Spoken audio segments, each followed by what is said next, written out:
ঈদের নামাজ যারা আদায় করবেন, আপনাদের কাছে আমার করজোড়ে আবদার থাকবে, ঈদের নামাজ আদায় করার পূর্ব মুহূর্তে আপনারা সদকাতুল ফিতর আদায় করে দিবেন। আর ঈদের নামাজ আদায় করার জন্য আপনারা যারা ঈদগাহে রওনা হবেন, ঈদুল ফিতরের নামাজ আদায় করার পূর্বে বাড়ি থেকে যাওয়ার পূর্বে কিছু খাবার আপনারা খেয়ে নেবেন। এটা আল্লাহর হাবিবের সুন্নত। বেজুর পরিমাণ 1টা 3টা 5টা খেজুর আপনারা আহরণ করবেন। ঈদের দিনে সুন্দর করে গোসল করা, মেসওয়াক করা, সুগন্ধি ব্যবহার করা, উত্তম জামা কাপড় পরা এবং আনন্দ খুশি উদযাপন করা, ফজরের নামাজ গোত্রের মসজিদে ঈদের দিনে আদায় করা, এটা আল্লাহর হাবিব সাল্লাল্লাহু আলাইহি ওয়াসাল্লাম মুস্তাহাব ইবাদতের অন্তর্ভুক্ত করেছেন এবং আমার নবী সবাইকে নিয়ে একসাথে আদায় করতেন। হযরত আব্দুল্লাহ ইবনে আব্বাস রাদিয়াল্লাহু তাআলা আনহু বলেন যে তিনি রমজানের শেষের দিকে বললেন, নবীজির ঘোষণা, তোমরা তোমাদের রোজার সাদাকাকে আদায় করো।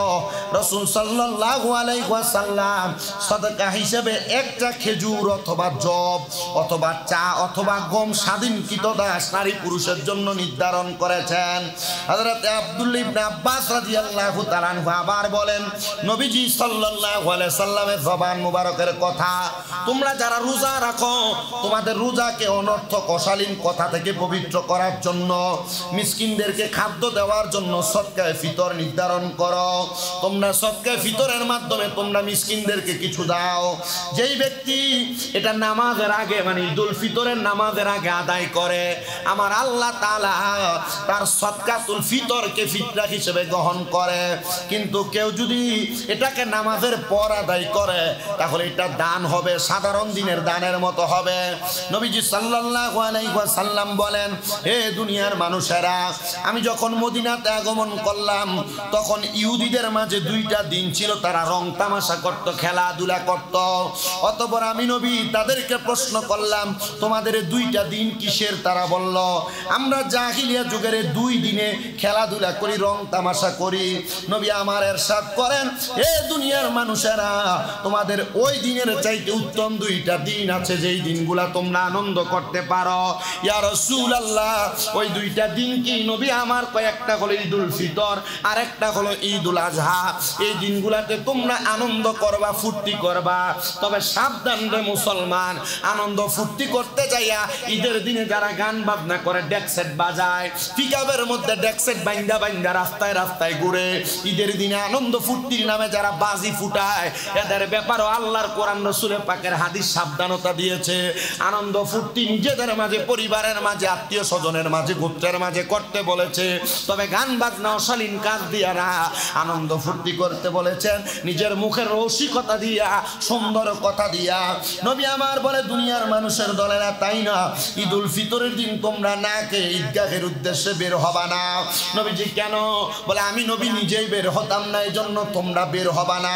নবী আমার পরবর্তী হাদিস বলতেছে, নবী করিম সাল্লাল্লাহু আলাইহি ওয়াসাল্লাম ঈদুল ফিতরের দিন 2 রাকাত নামাজ আদায় করতেন। এর আগেও কোনো নামাজ পড়তেন না, পরেও কোনো নামাজ পড়তেন না। আমার নবী বলতেছেন পরবর্তী জায়গায়, তোমরা যখন ঈদের দিন ঈদগাহের মধ্যে যাইবা, তোমরা এক রাস্তা দিয়ে ঈদের ময়দানে যাবে, আরেক রাস্তা পরিবর্তন করে ঈদের ময়দান থেকে তোমরা বাড়ির দিকে আগমন করবে।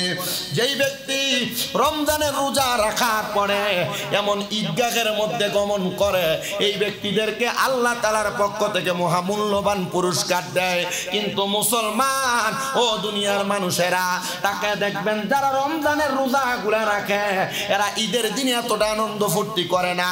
বেরোজগারি ঈদের দিনে তারা যতটা রং তামাশা করে, সুন্দর জামা কাপড় নিয়ে পারাপারি করে। মনে রাখবেন, আল্লাহর নবী এটাও ঘোষণা দিয়েছে, যারা রমজানের রোজাগুলো আদায় করে না, তারা যেন ঈদুল ফিতরের ময়দানের কাছে দিও না আসে, ঈদগাহের কাছে দিও না আসে। এটা আমার নবীর খবরদারি। সাবধান রে মুসলমানেরা, বড় সতর্কতার সাথে সময় কাটান। ঈদুল ফিতরের ময়দানে যাবেন তো কথা সত্য, নবীজি তাদের ব্যাপারে খবরদারি দিয়েছেন, যারা রমজানের রোজাগুলো রাখে নাই, তারা যেন ঈদগাহের কাছে দিয়া না আসে, তাদের ব্যাপারে ঘোষণা। ও মুসলমান, আল্লাহর নবী রাহমাতুল লিল আলামিন নবীজি পরবর্তী জায়গায় আরো কিছু ঘোষণা করেছেন ঈদুল ফিতরের ব্যাপারে এবং পরবর্তী সময়ের ব্যাপারে। নবী আমার বলতেছে দুনিয়ার মানুষ শুনে নাও তোমাদের জন্য ঘোষণা ক্বালা মান সামা রমাদান সুম্মা আতবাহু সিত্তা মিন শাওয়ালি কানা কাসিয়ামিদ দাহরি। আমার নবী বলেন হে দুনিয়ার মানুষ, যেই ব্যক্তি রমজানের রোজা রাখার পরে শাওয়াল মাসে 6টা রোজা রাখবে, এই ব্যক্তিকে আমার আল্লাহ তাআলা পুরা 1 বছর রোজা রাখার সওয়াব দান করে দিবে। মুসলমানেরা, আমরা যেটাকে 6 রোজা হিসেবে জানি, এই 6 রোজার কথাই আল্লাহ তাআলা নবীর হাদিস শরীফের মাধ্যমে মুসলিম শরীফের প্রথম খণ্ড 369 নাম্বার পৃষ্ঠার 1164 নাম্বার হাদিসে বলে, রমজান মাসের রোজাগুলো যারা রাখবে, রাখার পরে ঈদের দিন ব্যতীত এরপরে শাওয়াল মাসে 6টা রোজা যেই ব্যক্তি রাখবে, ওই ব্যক্তিকে পুরা 1 বছর রোজা রাখার সওয়াব তার আমলনামায় দিয়ে দিবে। বাড়ি ঘরে যে মা বোনেরা আছেন, আপনারা যারা বারান্দায় মসজিদে শুনছেন, দোতলায় যারা শুনছেন, রাস্তাঘাটে যারা শুনছেন, আপনাদের কাছে আবেদন, এই 30টা রোজা যারা রাখতেছেন, আপনারা মাহে রমজানের পরবর্তী যেই মাস শাওয়াল মাসে 6 রোজা রাখবেন। এই 6 রোজা রাখলে পুরা 1 বছর রোজা রাখার সওয়াব পাওয়া যায়। আরো জোরে পড়ি সুবহানাল্লাহ। রাইখা দিবেন একসাথে, আল্লাহ তাআলা রাখার তৌফিক দান করুন, আমিন পড়েন। নবী আমার শুধু এই কথা বলেন নাই, আমার নবী বলতেছেন দুনিয়ার মানুষ শুনে নাও তোমরা, মান সামা ইয়াওমান ফি সাবিলিল্লাহি বাদাল্লাহি ওয়াজহাহু আনিন নারি 70 খরিফা। যেই ব্যক্তি আল্লাহর সন্তুষ্টিতে একদিন রোজা রাখবে, আল্লাহ তার মুখমণ্ডলকে জাহান্নাম থেকে 70 বছর দূরে রাখবে, 70 বছরের পথ দূরে রাখবে। আল্লাহ সন্তুষ্টির জন্য কেউ একটা রোজা রাখলে 70 বছর দূরে থাকবেন জাহান্নাম থেকে। নবী আমার শুধু তাই বলেন নাই, আমার নবী বলে দুনিয়ার মানুষ শোনো, দুনিয়ার মানুষের দলেরা, ইদা সুমতা মিনাশ শাহরি সালাসাতা আইয়ামি ফাসুম সালাসা আশারাতা ওয়া আরবা'a আশারাতা ওয়া খামসা আশারাতা। হে আবু যর, নবীজি আবু যর গিফারি রাদিয়াল্লাহু তাআলা কে বলেছেন, যদি তুমি মাসে 3 দিন রোজা রাখতে চাও, তাহলে তোমার জন্য একটা বরকতওয়ালা দিন আছে, 3টা দিন। নবীজি কোন দিন? বলে প্রত্যেক আরবি মাসের 3 দিনের মধ্যে 1 নাম্বার 13 তারিখ, 14 তারিখ, 15 তারিখ, এই 3 দিন যদি রোজা রাখো, তাহলে আমার আল্লাহ তাআলা তোমাকে উত্তম বান্দা হিসেবে গ্রহণ করবে। আর এই রোজাগুলোর নাম হলো আইয়ামে বীজের রোজা। এই রোজাগুলো যারা রাখবে, তাদের জন্য অসংখ্য রহমত, অসংখ্য বরকত আমার আল্লাহ তাআলা দান করে দিবে। সবার প্রতি আমার আবেদন থাকবে, রমজানের রোজা যারা রাখছেন, আপনারা 6 রোজার ঈদ পালন, 6 রোজা আদায় করবেন এবং পাশাপাশি প্রত্যেক আরবি মাসের 13, 14, 15 তারিখ রোজা রাখার চেষ্টা করবেন। আর একটু কথা মাথায় রাখবেন, ঈদের দিন যেহেতু আগমন করতেছে, আপনাদের পার্শ্ববর্তী কোনো গরিব থাকলে, দুঃখী থাকলে, আপনাদের সম্পদ থেকে তাদের প্রতি আপনারা একটু মায়ার হাত বুলিয়ে দিবেন, যেন আল্লাহ তাআলা আপনার মায়ার হাতের ওসিলায় আপনার বংশের কবর আযাবগুলো মাফ করে দেয়। অনেক মানুষ কবরে আছে, এরা জীবনের গুনাহগুলো মাফের জন্য হাউমাউ করে কাঁদতেছে, কারণ রমজান মাসে আল্লাহ তাআলা সব কবরবাসীর কবর আযাব মাফ করে রাখছে। শাওয়াল মাসের চাঁদ উদয় হওয়ার পর থেকে কবরবাসীরা কান্না শুরু হয়ে যাবে, আযাব শুরু হয়ে যাবে। আমরা দোয়া করব, আল্লাহ আজকের দিন থেকে আপনার কাছে ফরিয়াদ, আমরা ঈদের আনন্দ মনে ধারণ করতেছি, কিন্তু কবরবাসীরা কান্না করতেছে, আল্লাহ আপনি রমজান মাসে তাদের কবর আযাব যেমনে মাফ রাখছেন, সারা বছরের জন্য তাদের কবরের আযাব মাফ রাইখা তাদেরকে আপনি জান্নাতীদের কাতারে রাইখা দিয়েন।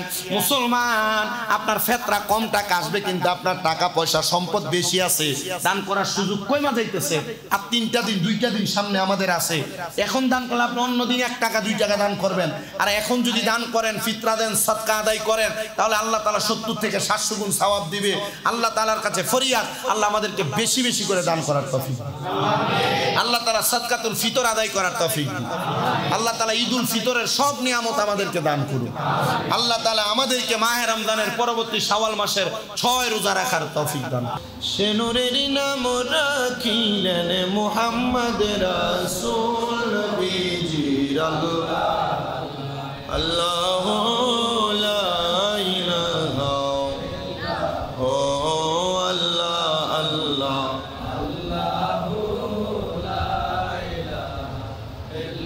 রহমত বরকত লইয়া নবীজি আসলেন এই ধরায়, আসুন সবাই দাঁড়াইয়া সালাম জানাই আল্লাহ আল্লাহ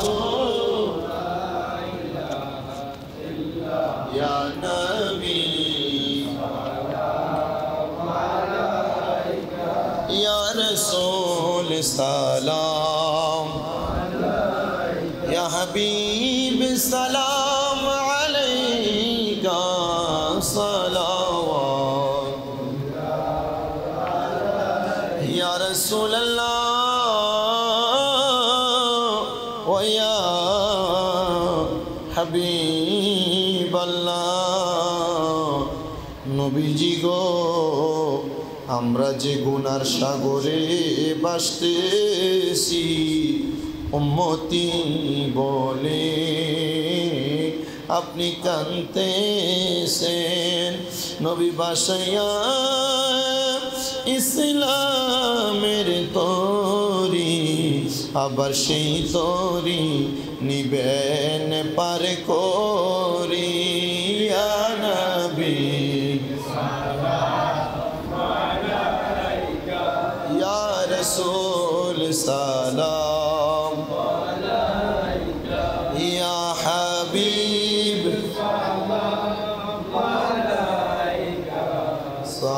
সালাওয়াত ইয়া পাক পাঞ্জাতন লাখ সালাম ইয়া পাক